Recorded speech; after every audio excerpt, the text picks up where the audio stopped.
Hi, everybody. Welcome back to SecurityGuideTV.com, Black Hat USA. Chuck Harold. Our next guest, Mr. Ralph Sita, Cybrary.it, Cybrary for my podcast listeners, .it. Fantastic name. That's very clever. Thanks. It's the Cyber Library. It's a great idea, great concept. I happen to have a page on Cybrary. Yep, you do. I've been uploading content since last year. I look at it as a great resource, a place to get information and knowledge.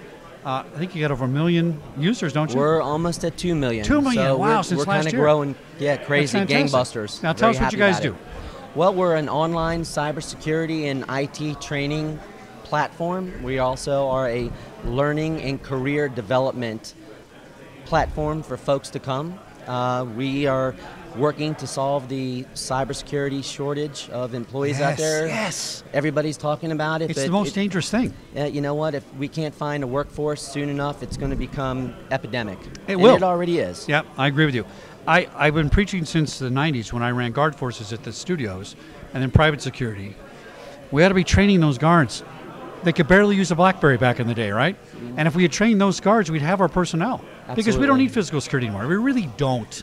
In a way, it's not as effective as cyber and prevention and things like that. So, well, they'll still teach lock picking and escape rooms and all that stuff at these events. I think it's more of a novelty for that. Yeah. Everybody knows where the money is. Everybody knows where the infiltration can occur. Right. And that's what we got to protect against.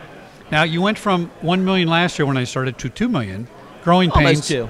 Well, We're rounding up. Close enough. Yeah. That's growing pains, right? I mean, Yeah. what are some of your challenges? Yeah, I mean, last year when we were out here, we were at about 15 employees. Now we're over 30. Wow. We anticipate being close to 50 by the end of the year. And, you know, if the way things are scaling and the way that we are rapidly growing right now, and we are rapidly growing Yeah. with the content library, with the users, the community of people that we have working with us, and the back and forth that is being given, we're going to be over 120 employees by this time next year. Now, I don't remember the training part when you started, but is that it's always part of your business model, but you're issuing certificates, you know, like some of the other training companies?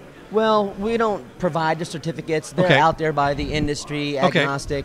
You know, we provide the agnostic training, the specific training as well. I mean, you certainly can get your CompTIA, A+, Net+, Security+, Linux+, you know, all the pluses, All those acronyms, everything right. with a plus. And then you can also train up and get your CISSP and your CEH. And these are the skills and the requirements now, quite honestly, that are the bar for getting a job. Oh, yeah, you got to But have there's it. more to it than just Right. that. I mean, we both know that. Anybody, you and I can both go out and get, you know, a CEH or something like that. Maybe. And if it doesn't work, it doesn't work. You got to know what you're doing. But maybe we're not Yeah. the right fit for that. Right. So there's a lot more to it. And we're kind of working by developing what we have now is the Cyber Insider Pro. So folks aren't just coming to get free video training, because that's how our site started. That's how we amassed Yeah, I remember these that was users. that was good. We started this years ago. My co-founder Ryan Corey, told you I'd mention your name. You know, we came to an idea. Ryan and I have a great relationship. He worked with me for like 13 years in my brick and mortar training facility, and we discovered that there's just a problem that can't seem to be, you know, fixed, and it's rapid scaling. And the only way to get rapid scaling to solve this 2 million person shortfall, and soon to be 3 million, is to get training out there. You think it's going to go fast. that far 3 million? You know, maybe. it's scary. We've had meetings with CISOs here. I mean, you can't, you know, Yeah, walk around without bumping into a CISO, right? That's right. But that is their biggest fear. Yeah. They cannot find the talent. And if you were to ask me, what's the biggest problem in this industry? It's the guy out there who won't train up, the employer out there that won't invest in his people. I agree with you. Because he wants to save some money, but it just is not a paradigm that can be fixed unless we make this investment. Well, and it's such a serious thing. People, this isn't, oh, I don't have a guy to do my desktop service at the corporation. That's not what we're talking about. We're talking about the existence of our lifestyle and culture. Absolutely. Not just ours, anybody's. I mean, if you want to attack some country, they could take us down, and there goes everything. Absolutely. It's that serious. It's a life and death thing. And I just can't get, my son's a mathematician. And Max, you better be watching the show. He's interested in cybersecurity. He's putting his foot in the water. I can't get him to jump in. And I don't know what it is. It's a fascinating field. It absolutely is. And the mere fact that you don't have to invest time and money in the college degree, and I'm not knocking it. My son's getting ready to go to college. My daughter's doing her master's at Georgetown. I mean, college is college, and it's great. But if you don't have that time, the investment, the wherewithal, and so on to do that, get your certificates, get your training in cyber and IT, and walk out as a 19-year-old kid making 60 grand at a minimum. Exactly. Yeah. Why not? No, it's fantastic. It's, you know, I say it's kind of like the old days when you could go to wood shop or metal shop in high school and learn a skill, and boy, my plumber makes a lot of money, believe me. Okay? Absolutely. Nothing wrong with that.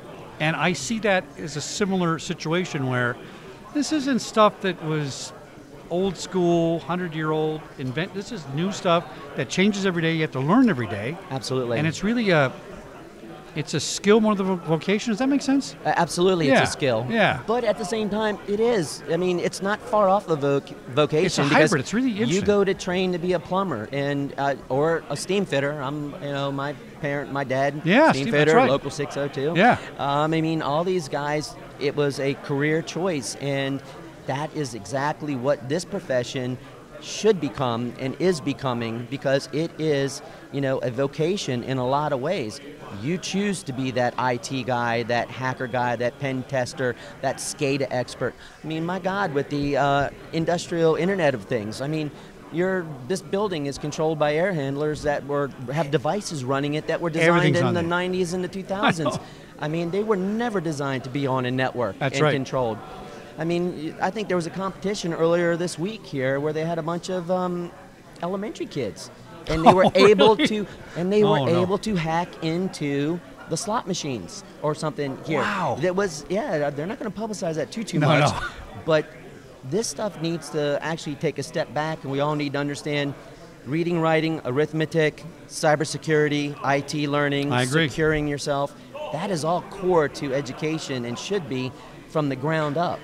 I mean, that's just how it has to be if we're ever going to solve this problem. I agree. Cyber IT, CYBRARY.IT for my podcast listeners. Ralph, fascinating subject and topic. Thank Good you. luck to you guys. I'm going to get back in there and upload some more content. I got almost 1,000 shows I want to put on there. We'll be glad to have you on the site, and it'll get some usage. Thanks for coming on Security Guy TV, Ralph. All right, appreciate it. Back in a minute here, Black Hat 2018. Thank you.